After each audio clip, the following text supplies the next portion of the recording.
Estamos ya con José Hernández del portal Cuatro Pelagatos para hacer un análisis del momento político que vive en este momento el Ecuador y en concreto la Asamblea Nacional. José, buenos días, bienvenido a Visionarios. Janet, buenos días, muchísimas gracias por la invitación y también a todas las personas que nos ven, muchas gracias. Bueno, estábamos viendo semanas de entrampamiento en la Asamblea Nacional, todo no se veía como luz al final del túnel. Finalmente ayer resolvieron, digamos, la presidenta de la Asamblea, Guadalupe Llori, dio paso a que se analice el punto de conformar una comisión que analice su actuación dentro de la Asamblea Nacional. Esta comisión se formó, pero siguen los cuestionamientos y siguen los problemas. Entonces yo no sé si estamos a las puertas de que esto se resuelva o cómo lo ves tú. Bueno, la Asamblea lo resolverá como lo resuelve las cosas la Asamblea. A las malas. Porque en este momento ya hay de la parte de Pachacuti, de la parte de la izquierda democrática, ¿no es cierto? Hay unas aseveraciones que dan cuenta de que los personajes que están en esa comisión no son representantes de ese movimiento y de ese partido. Entonces, el señor Dalton Bacigalupo lo hizo específicamente con la señora Plasencia, que es la representante supuesta de la izquierda democrática, dice que no fue designada por su partido. Entonces, bueno, ahí hay una comisión en la cual pues hay una mayoría del partido del expresidente Correa, con un representante del Partido Social Cristiano, y bueno, significa que en efecto de cara a la gente pues habrá unos votos, siempre hay votos, pero al parecer la comisión no es del todo legítima. A ver, si es que lo que se pedía, y creo que lo que todos esperamos, es que haya un análisis y una evaluación técnica, profesional, justa, apegada a la norma, que es lo que todos necesitamos para que este proceso sea legítimo. Sin embargo, si analizamos los miembros de la comisión, fuera de lo que tú has mencionado ya, estas protestas por parte de las bancadas, tenemos una comisión que tiene solamente gente en contra, y eso ya la deslegitima. No sé qué piensas ahí. Sí, y absolutamente, yo creo que de todas maneras estamos pensando que esta asamblea pudiera hacer alguna cosa legítima. No creo que sea el caso, Janet, y no creo que además eso le interese mucho al país. Me parece que es una asamblea que desde hace meses da vueltas sobre sí misma, y César Ron ya lo dijo cuando se fue. Es decir, ya hizo un diagnóstico específico de cómo esta asamblea le da la espalda al país. Y bueno, lo que el país requiere es saber, a ver, esa asamblea qué hace por la inseguridad, qué hace por el desempleo, qué hace esta asamblea para atraer inversión al país, qué hace por la producción económica, qué hace por la educación, con una ley que está ahí parada, qué hace por la libre comunicación, con otra ley que está parada casi desde el primer día que llegó el presidente de la República. Entonces, que la asamblea nos quiera meter en la dinámica de la asamblea es como hacer un viaje a un mundo paralelo. El mundo real es el mundo de los problemas del país, con una asamblea que está en un mundo paralelo a la cual quisiera trasladarnos a los ciudadanos para que veamos cómo actúa la asamblea. Bueno, en el fondo al país no le interesa, o sea, que esta asamblea esté metida en estos rollos, haciendo este tipo de shows donde el interés del país es nulo, y eso ha hecho que haya gente de la asamblea que haya tenido que irse diciendo las cosas, y bueno, seguimos en ese show y seguimos mirando una asamblea que por el país real, por los problemas y las urgencias reales del país, no hace absolutamente nada. Ahora, lo que han planteado las bancadas para poder formar esta comisión y analizar la actuación y el papel de Guadalupe Llori dentro de su gestión como presidenta de la institución, teóricamente estaría orientada justamente a ver cuál ha sido la calidad de su trabajo y por qué la Asamblea no ha analizado todos estos proyectos y problemas que el país necesita que ayude a resolver. Pero cuando vemos qué hay detrás digamos, de esta cortina que ponen, yo no sé hasta qué punto justificar, explicar esa posición de Guadalupe Llori. No estoy de acuerdo, pero digamos, si es que lo que realmente quisieran los asambleístas es sentarse a trabajar, sería espectacular. Pero la intención verdadera, y lo acaba de demostrar Rafael Correa con el viaje de este señor de Pachacutic, que lo que quieren es la conformación de esa comisión de la verdad. Entonces, en ese punto, Guadalupe Llori ha sido muy frontal diciendo que lo que quieren es eso, lo que quieren es dar paso al juicio político a los del Consejo de Participación Ciudadana y hacerse del control de la Contraloría General del Estado. Entonces, cuando hay esas negras intenciones detrás de la destitución de la presidenta de la Asamblea, ahí digo, no estoy de acuerdo con lo que ha hecho y con el trabajo de Guadalupe, pero tampoco podemos darle paso a que esto suceda. Bueno, esa es un poco la disyuntiva que tiene el país con una asamblea que en el fondo puede pedirle cuentas. Por supuesto, la asamblea ha estado dirigida por la señora Llori, entonces ahí hay una evaluación que hacer, la hace el país. Ahora, que la hagan aquellos mismos que han bloqueado, aquellos mismos que han expresado en forma absolutamente clara y nítida qué es lo que quieren, y lo que quieren en efecto es cambiar las autoridades, cambiar la relación de fuerzas en la Asamblea, alzarse con el Consejo de Participación Ciudadana, que como los televidentes saben, pues es el órgano que designa a las autoridades de control y por ende, por supuesto, poner un contralor, un procurador, una fiscal eventualmente, jueces, Consejo Nacional Electoral, que sean de bolsillo. Es decir, que correspondan a los intereses de aquellos que hasta ahora no han absolutamente dado pruebas de que están interesados por las urgencias del país. Entonces, ¿qué les interesa? En efecto, alzarse con los organismos de control para poder controlar aquello. Es decir, hay detrás de esto una operación que se llama de impunidad.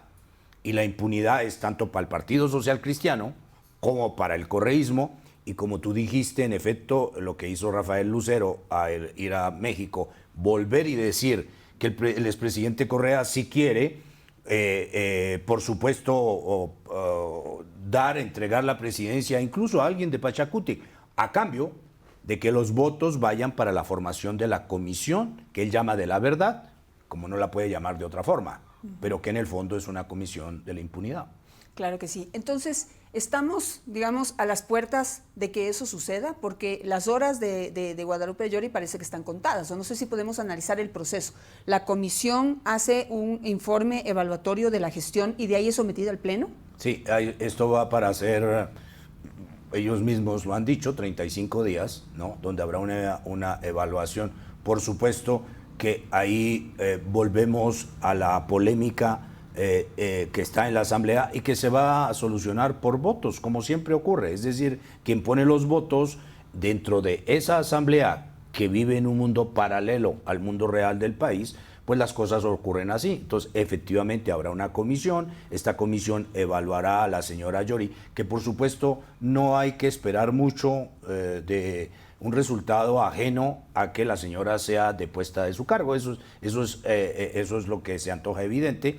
Y después, por supuesto, con un cal diferente, vamos a tener una armada allí, el Consejo de Participación Ciudadana y Control Social, es decir, juicio político para los 4 que ahorita hacen mayoría en el Consejo, sacarlos, poner a otros que sean los representantes del correísmo, del Partido Social Cristiano y de los tránsfugas que de un movimiento u otro van a hacer bulto para hacer los votos.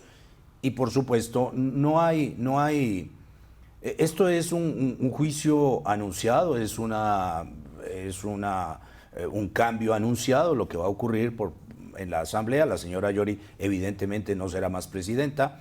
Y el tema no es defender a la señora Llori. El tema es que en el país, uno de los grandes dramas, Janet, es que cuando se habla de defender las instituciones, finalmente se termina defendiendo también a personas. Y si esas personas no son dignas de esos cargos, entonces claro, hay esta dicotomía terrible, ¿no? Pero, digamos, tomando en cuenta que la izquierda democrática ha descalificado la elección de su representante ante esta comisión, Pachacutic ha dicho lo mismo. Creo no se sumó absolutamente a participar en nada de la conformación de esta comisión. No sé cómo están las fuerzas allí. ¿Les alcanzan los votos Claro. para echar a Guadalupe? Claro, les alcanzan. ¿Por qué? Porque ahí, a ver, el correísmo este rato tenía 47, después se unen otros que hay allí, todos los que han renunciado de otros partidos, tipo señor Jaramillo de la Izquierda Democrática, Egner, el señor que también tenía un problema allí por supuestos diezmos, etcétera. Bueno, él se quedó y entonces estos suman al correísmo. Entonces el correísmo este rato con amigos y otros estará haciendo unos 50 votos. Partido Social Cristiano, 14. Bueno, para tener 71 votos es muy rápido, ¿no? Entonces me parece que eso se va a hacer y creo que, como tú dijiste, los días de la señora Yuri están contados. El tema es que ese cambio no asegura nada positivo para el país, ¿no? Entonces es como quien dice el dicho, ¿no? Mal con la señora Yori, peor sin ella. Entonces, claro, más vale malo conocido que bueno por conocer. Entonces estamos en esas disyuntivas, es decir, a veces defender las instituciones implica entonces defender tal vez a alguien que no ha estado, digamos, con el nivel suficiente para dirigir una institución. Lo mismo pasa en el Consejo de la Judicatura y en otras instituciones, y es lamentable eso para el país. Entonces, no implica esto una mejoría de la Asamblea, no implica que la Asamblea vaya a tener absolutamente otro nivel o que podamos pensar que va a haber un milagro en la Asamblea, no lo va a haber, y entonces vamos a tener una Asamblea que debe al país, que está cada día más desprestigiada y que se convirtió en un problema para el país. Es decir, tenemos una Asamblea que es casi una enemiga del país, es decir, es un punto de bloqueo, es un punto también de alguna manera que atenta contra la estabilidad democrática y bueno, y que es una rueda suelta en el Estado. Ahora, nunca antes, y no sé si tú, José, que tienes obviamente mucha más experiencia en estos análisis, pero yo no he visto, no recuerdo un tiempo en la política ecuatoriana en que hayamos estado con mensajes tan confusos. Porque entonces estábamos hablando de que Glass sale de la cárcel y está prácticamente en libertad porque hay un acuerdo con el gobierno. Pero cuando ves estas cosas en la Asamblea Nacional y la posición del gobierno, ya no entiendo, o tú lo tienes claro. A ver, yo no estoy seguro que haya habido un acuerdo con el correísmo del gobierno. Hasta que no... A ver, tenemos un gobierno que lo niega. Tenemos evidencias que darían a pensar que en efecto hay un acuerdo con el gobierno. Pero tenemos estos mensajes cruzados de un presidente que dice no vamos a transigir, no vamos a hacer acuerdos con la corrupción. Bueno, entonces hay esa confusión y eso no está claro. Y eso creo que es culpa del propio gobierno, ¿no es cierto? Con todos estos mensajes cruzados que ha creado entre el ministro Francisco Jiménez y el propio presidente de la República. Es decir, no hay coherencia. El uno dice que no quiere hacer ya nada más con la Asamblea y el otro se reúne con la Asamblea. El uno dice que no quiere mandar ya más leyes a la Asamblea. El otro dice que hizo una reunión y que de pronto, ¿por qué no incluso mandar de nuevo la ley tributaria? O sea, sí, en efecto, hay mensajes cruzados. Y claro, me parece que es el momento, Janet, en el cual el gobierno tiene que entrar de nuevo, el presidente, a altísimas definiciones, ¿no? Esclarecer qué va a hacer en este segundo año, ¿no? ¿Qué va a hacer? ¿Cuáles van a ser los objetivos? ¿Qué equipo lo va a acompañar? ¿Quién va a ser el coordinador de ese equipo? ¿Va a ser el secretario de la administración, una persona que el país no conoce? ¿Quién va a ser? ¿Va a haber armonía, coherencia para que haya credibilidad en el discurso oficial? ¿Va a haber disonancia entre el ministro y el presidente? Me parece que va a haber políticas de Estado que se requieren para el tema del empleo, para el tema de la seguridad. Va a haber políticas de Estado, es decir, el presidente, más allá de llamar a las funciones del Estado a que cumplan sus obligaciones, va a ser el gran líder de coordinar todas estas acciones interinstitucionales que se requieren, por ejemplo, para hacer frente al tema de la delincuencia y al tema del narcotráfico. Bueno, esos son los grandes, digamos, interrogantes que hay y el único que los puede definir es el presidente de la República. Y no sé si estamos volviendo al punto, dadas las circunstancias, en que nuevamente está sobre la mesa la muerte cruzada o la consulta popular, que es por la línea por la que se ha ido el presidente de la República, pero también, dadas las circunstancias, no sé, yo veo una consulta popular muy difícil de ganar, muy difícil de impulsar. ¿Vuelve al escenario la muerte cruzada o ese también está perdido? No, yo creo que puede ser una herramienta que está ahí, pero el presidente la ha descartado. Lo que no se entiende es que la haya reemplazado por una consulta, que es absolutamente inocua frente a la situación actual, es decir, que no desbloquea nada. Lo que estamos hablando es que el país está enredado en una serie de nudos gordianos. Si la consulta viniera a desenredar esos nudos, uno diría enhorabuena, pero la consulta se hará en 10 meses, es decir, con las elecciones de febrero o las seccionales. Y aquí a 10 meses, ¿qué sabemos qué ha pasado en el país? ¿Cuáles serán las cifras de popularidad del presidente? Lamentablemente en un país donde la gente no se va a fijar en el contenido de las preguntas, sino en quién pregunta. Y si el presidente no tiene buenas cifras, pues evidentemente la puede perder. Y eso sumaría, digamos, un problema más para el presidente de la República. Entonces, la consulta no soluciona nada, es como una solución pateada hacia el futuro.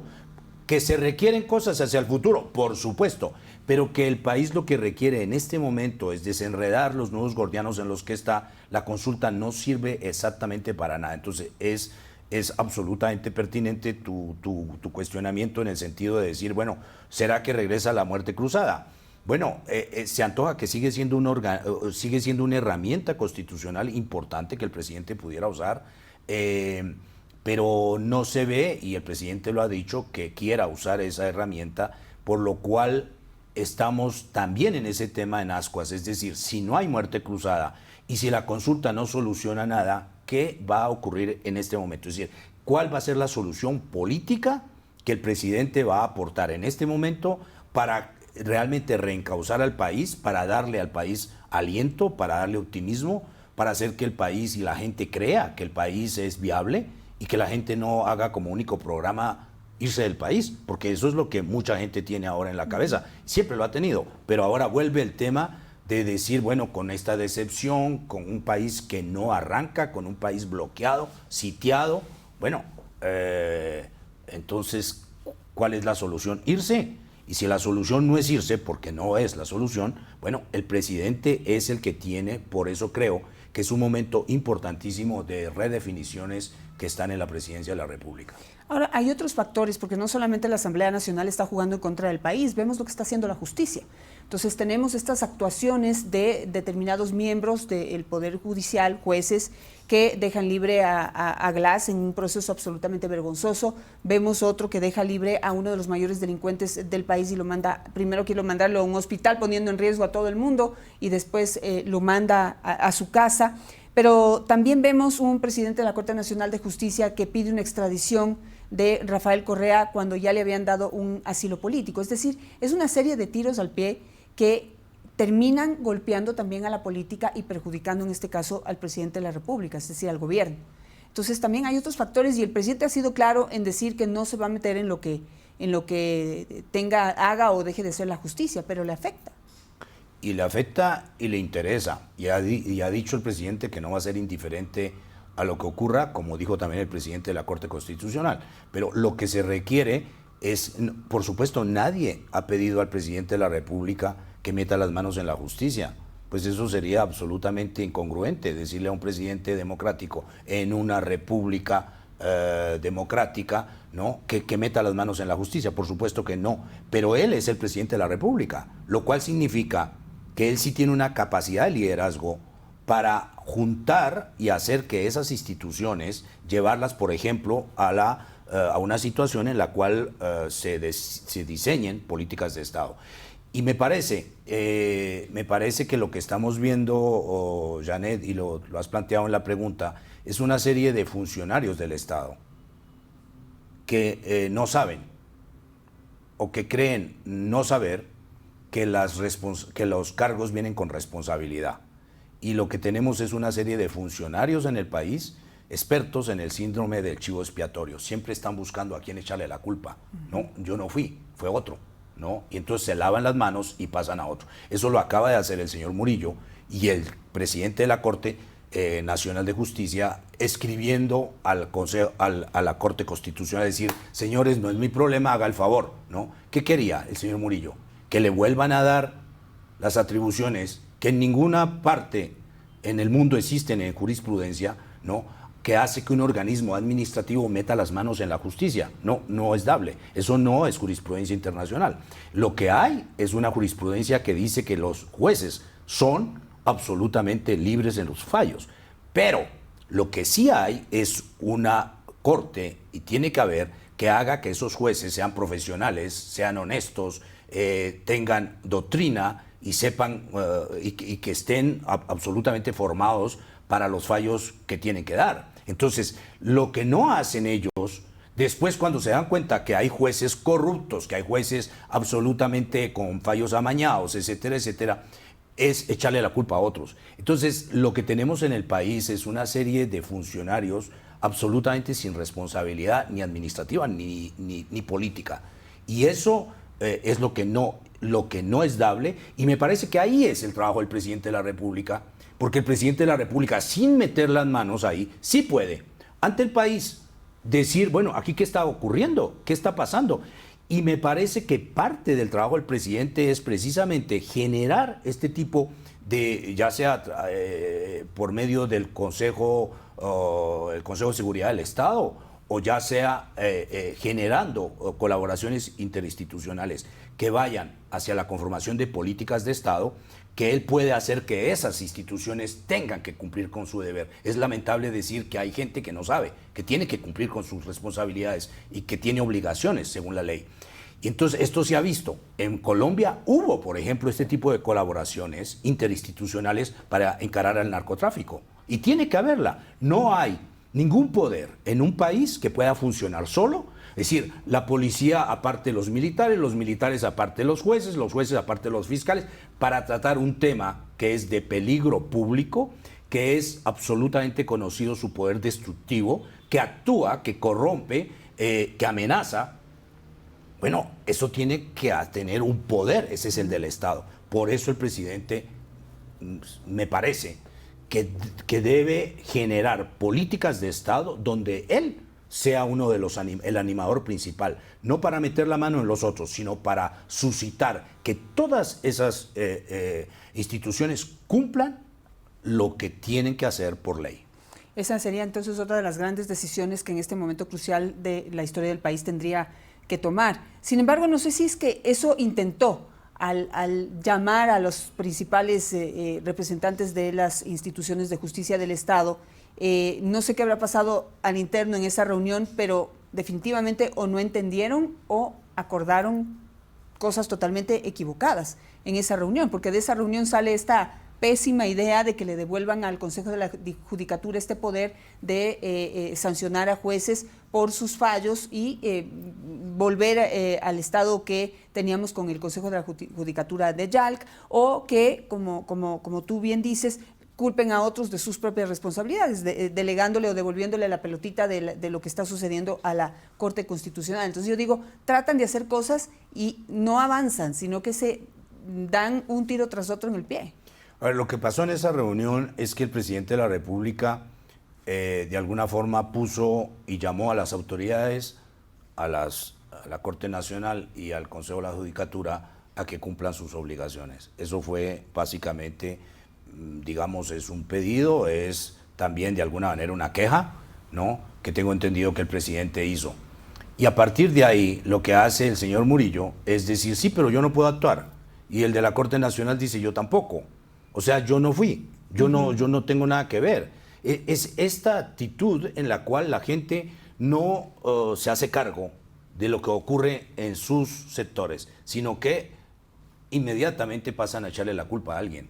Bueno, eso es lo que suscita que el señor Murillo y el señor Saquicela en esa reunión redacten esta carta que fue respondida por el presidente de la Corte Constitucional. Y los puso en su lugar. Y que les dijo, evidentemente, ahí también, Janet, me parece que ahí también faltó, ¿no es cierto? Ahí también faltó. Es decir, lo primero es que la reunión no fue prevista para hacer una política de Estado, ¿no? y debería involucrar, por supuesto, a la policía, a las militares, a los fiscales, a los jueces, a la Cancillería, por todo el tema de que hay que hacer acuerdos con otros países, los países vecinos, u otros que colaboran con el Ecuador.